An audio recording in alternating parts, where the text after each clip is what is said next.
The fight is over, but there's still a lot we can learn from the recent spat between the President and the Speaker of the House. Find out more next on the Constitution Study. There's one thing you have to know wherever you make your stand. Came from a long through line of everyday Americans. Hello there, everyday Americans. Paul Engel here with the Constitution Study, where we read and study the Constitution and teach the rising generation to be free. I'm glad you could join me today. As usual, you can find out more at the website, constitutionstudy.com. And if you have questions or if you have a topic you'd like me to cover, please put it down in the comments. Let me know. I'd be happy to look into something for you. Today, we're going to talk about, the recent fight over the State of the Union address. Now, yes, the fight is over. The federal government is fully back to work. The address has actually happened, but there's still a lot we can learn about what went on during this particular spat. So I wanted to take some time and investigate that. If you want to know more, you can always find out more not just at the website, but hopefully you'll follow what I'm doing here. You'll subscribe on YouTube, or you'll follow me on Facebook, like what we're doing, and you can follow what we're talking about here. Basically, it was a rather interesting public spat that started with the Speaker of the House, Nancy Pelosi, refusing to bring to the floor a resolution for a joint session of Congress for the President to deliver the State of the Union address. Now, that's not the way it's been talked about in the media. In fact, the gossip media seem to focus on, she didn't allow this and he didn't do that and yada, yada, yada. Well, we're going to brush away all the nonsense. And we want to look at, A, what, as best we can tell, actually happened, and B, what does the Constitution say, and what does it say about what was going on? So, first of all, what is the State of the Union address? I mean, I'm sure we all know. We've all either seen one or heard about one. But where does it come from? Well, there's a requirement in the Constitution that he, meaning the President, shall from time to time give to Congress information of the State of the Union and recommend to their consideration such measures as he shall judge necessary and expedient.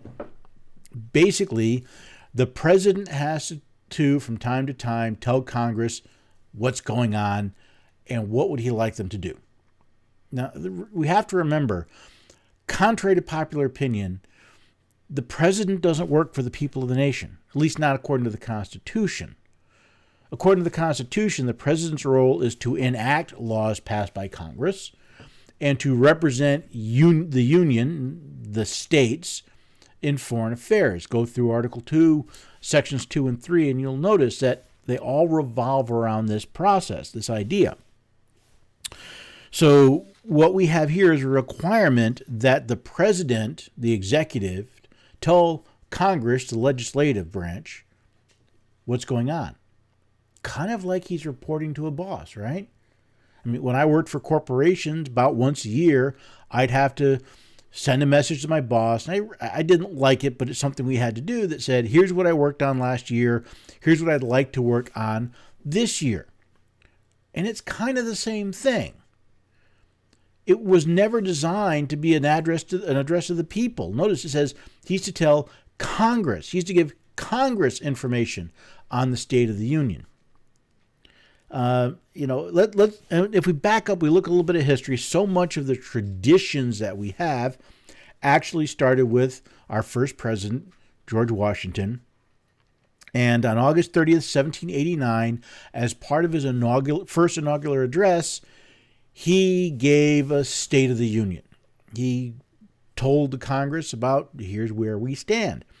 And then on January 8th, the president began giving his quote-unquote annual message, an annual address to Congress telling them, here's what's going on. Here's the State of the Union. Here are the things I think you should consider from time to time. Now, John Adams did the same thing, where once a year he gave an annual message to Congress. And then, starting with our third president, Thomas Jefferson, he just sent a letter. He sent a written message, one to the House, one to the Senate, where he gave his State of the Union and listed what he thought they should consider as upcoming legislation. And that's the way it was for over 100 years. Then Woodrow Wilson shows on the scene, and he revives this practice of it being a joint session of Congress and done in person. And as the technology grew, first it was radio, then it was television, now it's the internet, and now it's become this annual event where the president gets up and somewhere between a stump speech and a political gathering, it's show-off time. I mean, it's peacock time. Put the feathers out. Look at me. Look at the great things that I've done. Look at the great things I want to do. And the Congress, who's going to stand, who's not going to stand, who's going to applaud. It's a show. It's turned into entertainment. It's bread and circuses. Really, if you listen to what was said, there's not a lot of actual, well, here's what's going on. And there's, as much as there is applause lines.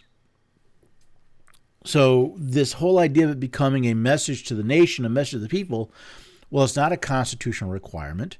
And it really kind of diminishes the role, again, of everything that's going on, because now the president, instead of having a private conversation with someone he reports to and saying, here's where we are, here's what I think we should be doing, it now becomes a show for everyone to see. Now, and notice actually that the only requirement is that the president has to do this from time to time. It doesn't have to be an annual event. It certainly doesn't have to be a joint session of Congress. But we've gone so far from what the Constitution actually says, most people, they don't know. They think that he's required to give it a message, a speech to a joint session of Congress as part of the State of the Union. Now, it's interesting as we back up a little bit into this particular year's playground mud fight. See, the House, because it's the larger body, it passes a joint resolution setting a date and time for a joint session of Congress to listen to the president. Now, since it's the House that does this, the House has to vote on this. And because the Constitution says that each House determines the rules for their proceedings, guess what? The Speaker of their House determines what legislation comes to the floor. So the Speaker of the House can simply say, no, I'm not bringing this to the floor. It never gets voted on. There is no joint meeting. And that's what started this whole mess. This whole idea of, this little tete-a-tete between the two of them it was not, as I heard reported frequently, that the Speaker of the House refused to allow the president to speak. No, she just decided they weren't going to have a joint session of Congress. She would not allow that. What she refused to do was allow that resolution to come to the floor. The excuses were ridiculous. They were childish. To me, it was rather an embarrassment. But it's what I've come to expect from federal government nowadays. It's what I've come to expect from most government nowadays. More show, more temper tantrums than actual statesmanship. So, what could the president do? Well, all right, there's a couple things that could be done. I mean, I even heard people say, what the president ought to do is he ought to call a joint session. See, Constitution says the president may, at extraordinary occasions, convene both houses or either of them. Now, personally, I don't think a petulant speaker is an extraordinary occasion. So I don't know that really passes the smell test. But I heard it float around by a few people, not by very many. It was out there. But let's get back. What could the president have done constitutionally in this situation? Well, first of all, he could just send a written copy of his speech to each of the houses, one to the House of Representatives, one to the Senate, saying, maybe a cover letter saying, since you will not have a joint session for me to speak to you. I am fulfilling my constitutional duty to provide to you a State of the Union in written form. Here it is. That's all he'd have to do. And in fact, probably would have taken that and put it on whitehouse.gov so that all of America could have seen it. And boom, it would have been over. The second thing he could have done is do what he did. Wait until they actually call a joint session of Congress and address them there. This goes back to what the purpose of what the president uses the State of the Union for now. It's a show. You see, if all he did was write out his speech and deliver it in writing, he wouldn't have the show. He wouldn't be in front of the television cameras. We wouldn't be watching who's standing, who's sitting, who's showing up, who's wearing what. You wouldn't have had the show. And when you listen to the commentary about the State of the Union, about 3/4 of what I've heard so far talks more about the show than about what was actually said. What did he, how did people react to what he say? Did he say it in such a way in order to get this reaction? Yada, yada, yada, yada, yada. In other words, it's a show. And let's stop pretending it's anything more than that. It's a show for both of them. Now, what's interesting in this particular situation was President Trump's initial reaction to Speaker Pelosi's refusal to bring the resolution to the floor.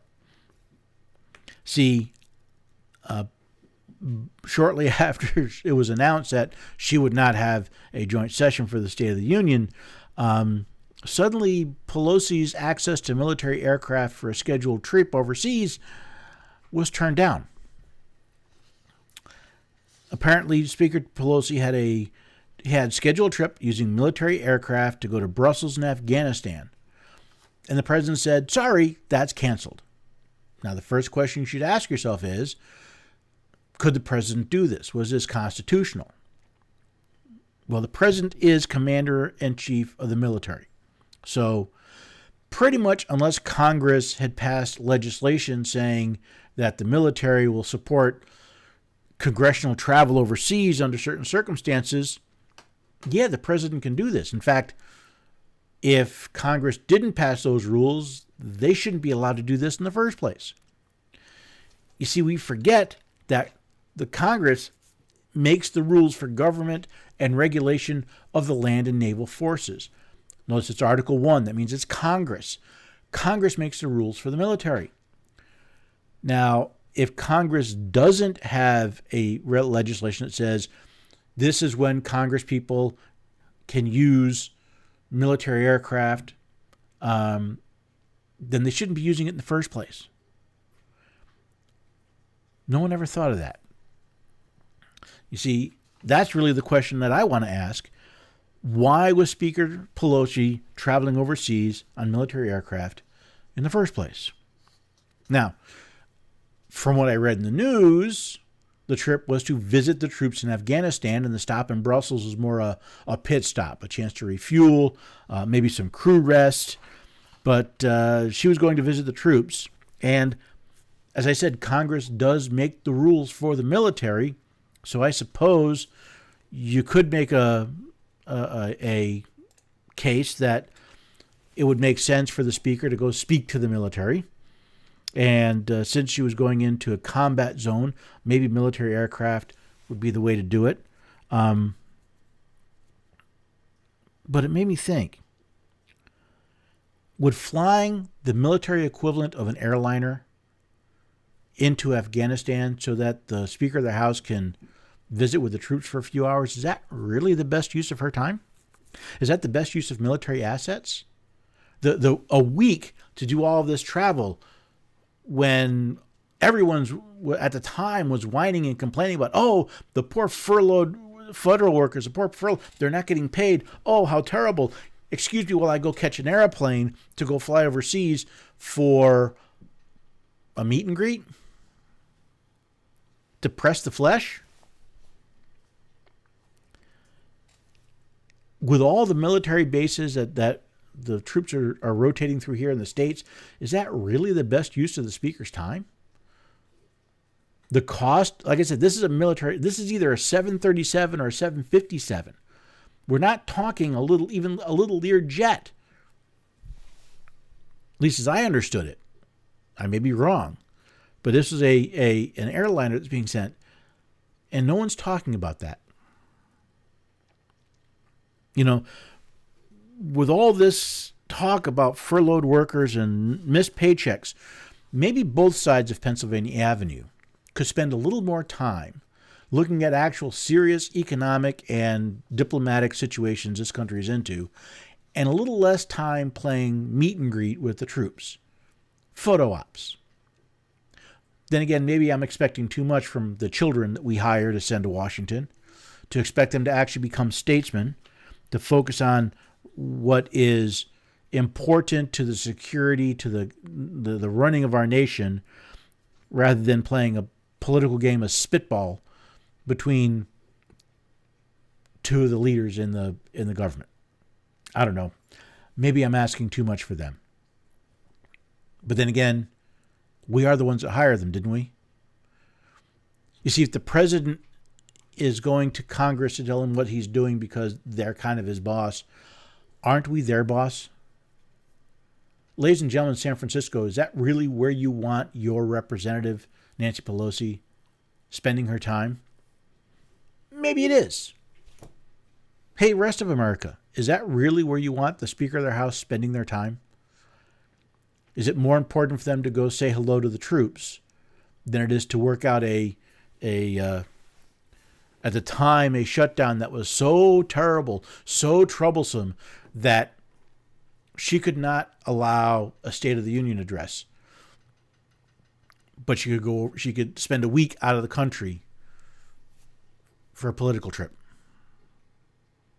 It kind of reminded me when I was in corporate America, where you'd get awards and they'd send you somewhere nice. I mean, I got a trip to Hawaii, and during this trip, we would do a couple of business meetings to make it a business trip.